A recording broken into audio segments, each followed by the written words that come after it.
வணக்கம்.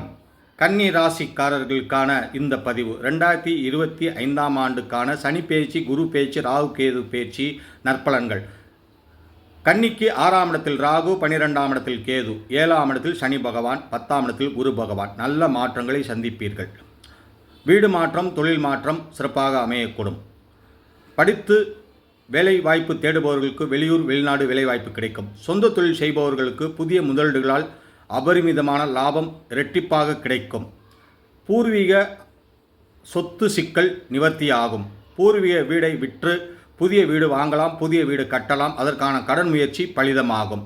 அரசு தொழில் உள்ளவர்களுக்கு பதவி உயர்வு ஏற்படும். செல்வாக்கு கூடும்.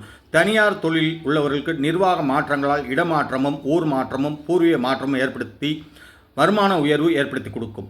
நாள் தொழில், சம்பள தொழில், வார தொழில் உள்ளவர்களுக்கு வருமான உயர்வு கருதி நீங்கள் இடமாற்றத்தை ஏற்படுத்திக் கொள்வீர்கள். வண்டி வாகன தொழில் உள்ளவர்களுக்கு நல்ல அதிர்ஷ்டத்தை ஏற்படுத்தி கொடுக்கும். வீடு வாங்கலாம், வண்டி வாகனம் மாற்றலாம். சிறப்பான வாழ்க்கையில் முன்னேற்றத்திற்கான ஒரு அருமையான காலகட்டங்கள். திருமணம் செய்பவர்களுக்கு திருமண பாக்கியம் அமையக்கூடும். குழந்தை பாக்கியம் விரும்புபவர்களுக்கு, நெடுநாள் காத்திருப்பவர்களுக்கு மருத்துவ முயற்சியாலும் குழந்தை பாக்கியம் கிடைக்கும். இறை அருளாலும் குலதெய்வ அருளாலும் குழந்தை பாக்கியம் கிடைக்கும். இந்த காலகட்டத்தில் 5-6 சனி பகவான் 7ஆம் இடத்தில் இருப்பதால் உறவு வழி திருமணம் சிறப்பாக அமையும். தாய் வழி, தந்தை வழி, ஒன்றுவிட்ட சொந்தத்தின் சிறப்பாக திருமண முயற்சி கைகூடும். சில இளைஞர்களுக்கும் யுவதிகளுக்கும் காதல் திருமணம் ஏற்படுத்தி கொடுக்கும்.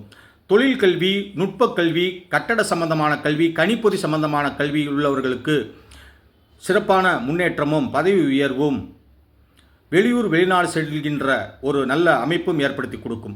வெளியூர் வெளிநாடு சென்று உள்ளூர் திரும்புபவர்களுக்கு வீடு பாக்கியம் ஏற்படுத்தி கொடுக்கும். திருமண முயற்சியும் கைகூடும். ஆக அரசு தொழில், தனியார் தொழில், சம்பள தொழில் உள்ளவர்களுக்கு பதவி மாற்றம், பதவி உயர்வு, இடமாற்றம், சம்பள உயர்வு, வருமான உயர்வு, வருமான சேமிப்பு ஏற்படுத்தி கொடுக்கும். கடன் தீரும். கடன் பெற்று புதிய தொழில் தொடங்கலாம், வீடு கட்டலாம். நோய் நிவர்த்தியாகும். வம்பு வழக்கு சட்ட சிக்கல் நிவர்த்தியாகும். குடும்பத்தில் பெரியோர்களுக்கு வைத்திய கவனம் தேவை. குடும்பத்தில் அனைத்து விதமான சுக சௌபாக்கியம் கிடைக்கின்ற காலகட்டங்களாக இந்த கோச்சாரம் அமைய இருப்பதால் அனைவரும் இல்வாழ்விலும் இறைவாழ்விலும் நல்ல முன்னேற்றங்களை சந்திப்பீர்கள். பட்டக்கல்வி, உயர்கல்வி படிப்பவர்கள் வெளியூர் வெளிநாடு சென்று படிக்கலாம். ஆக தொழில் வாழ்வில் முன்னேற்றம், குடும்ப வாழ்வில் முன்னேற்றம், புத்திர வாழ்வில் முன்னேற்றம், திருமண வாழ்வில் முன்னேற்றம். 2வது திருமணம் செய்ய முயற்சிப்பவர்களுக்கும் இது அனுகூலமான காலகட்டங்களாக என்று கூறி ஒரே ஒரு முறை திருச்செந்தூர் வழிபாடு செய்து கொள்வது நல்லது என்று கூறி இந்த காணொலியை நிறைவு செய்கிறேன். நன்றி, வணக்கம்.